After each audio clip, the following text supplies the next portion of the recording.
At the time of this publishing, the Scion division is in the process of being dismantled and having the bulk of its lineup transferred under the Toyota banner. Although we can't say we are surprised at the announcement, the timing is unfortunate. For the first time in years, Scion has, in the recently minted subcompact, a model that hits the brand's ostensible targets, a low price of entry and fun dynamics, as well as big bang for the buck in terms of interior goodness and build quality. As for exterior styling, well, looks are subjective. Existential crisis, agreeable prices. Arguably the most interesting thing about the is that, unlike most every other Scion to date, it wasn't sourced from the vast international product reserves of its parent company Toyota. Instead, it comes from Mazda. Although it's known that the two manufacturers were shacking up to share some platforms and manufacturing capabilities, the is a 2016 Mazda 2 sedan straight up, a model that doesn't come to the United States. Still, Scion thought it best to differentiate its version, adding an incredibly unfortunate front fascia and revised headlamp hardware. But once you get past its gaping maw, which has drawn criticism for its resemblance to a bottom-feeding, gill-breathing cyprinid, the Outs proves to be an impressive value.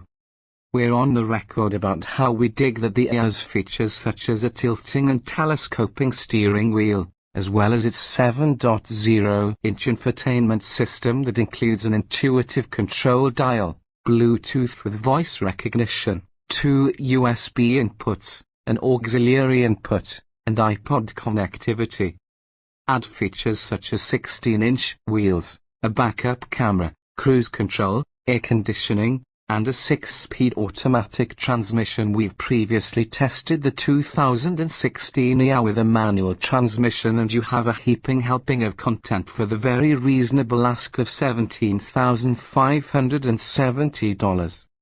Attempts to option an EA at price points northward are almost futile, as only 3 modestly priced dealer-installed options were available at the time of this test: wheel locks $65, a textured applique for the rear bumper $77, and a navigation-enabling SD card $419.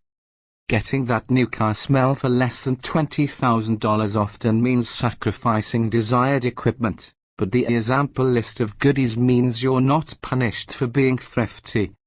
Tech torque power for the EA comes from Mazda's 1.5-liter inline four, a smooth operator that loves to spin rev, which is good, as its full complement of 106 horsepower doesn't arrive until 6,000 revolutions per minute. All 103 lb-ft of torque comes on stream at 4,000 revolutions per minute. And while this naturally aspirated engine lacks the urgency displayed by the new crop of small displacement turbocharged engines, its linear power delivery offers predictable performance. The 6-speed automatic does a dandy job of flying under the radar, unobtrusively swapping cogs with no unsavory behavior. Selecting sport mode on the console triggers the transmission's wilder side, and the more aggressive shift map holds gears longer and shifts between ratios more quickly. Fully caned, the powertrain propelled our EA test car from 0 to 60 miles per hour in 9.1 seconds and across a quarter mile in 17.1 seconds at 82 miles per hour. Those numbers each trail those of the manually shifted EA by just a neat tenth of a second.